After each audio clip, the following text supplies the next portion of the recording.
Ghostbusters Afterlife is directed by Jason Reitman. He also had a hand in writing the screenplay along with Gil Kenan. And unlike the 2016 reboot of the Ghostbusters franchise, this movie is a true sequel to Ghostbusters and Ghostbusters 2, both of which were directed by Reitman's father, Ivan. This movie takes place 30 plus years after Ghostbusters 2 and focuses on a single mother and her two children who have moved to a small town in Oklahoma. The movie stars Carrie Coon, Phil Wolfhard, McKenna Grace, and Paul Rudd, and Bill Murray, Dan Aykroyd, Ernie Hudson, Annie Potts, and Sigourney Weaver also reprise their roles from the original films, although you'll need to stick around for the first of two post-credit scenes if you want to see Sigourney.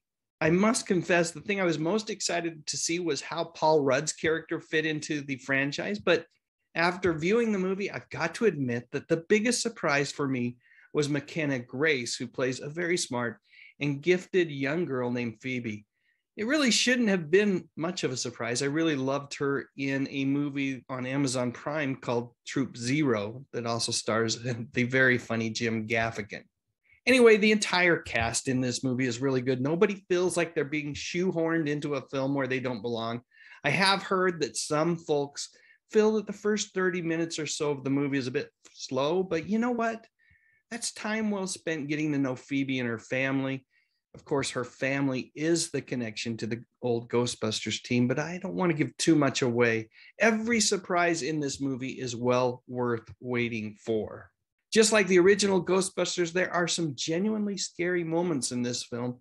And of course, there are plenty of laughs along the way as well. It's worth mentioning that this movie has a bit of a Goonies vibe to it.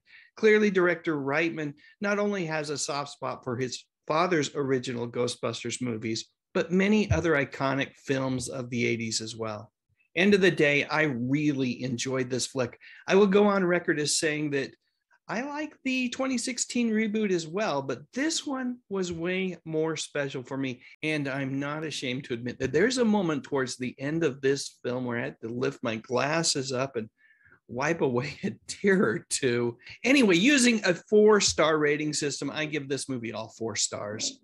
Ghostbusters Afterlife delivers the goods and is exactly what it is supposed to be, a wonderful time at the movies.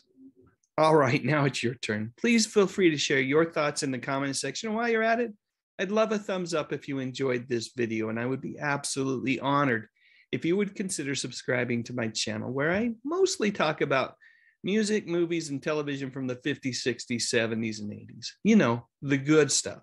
But most importantly, and as always, thanks so much for watching.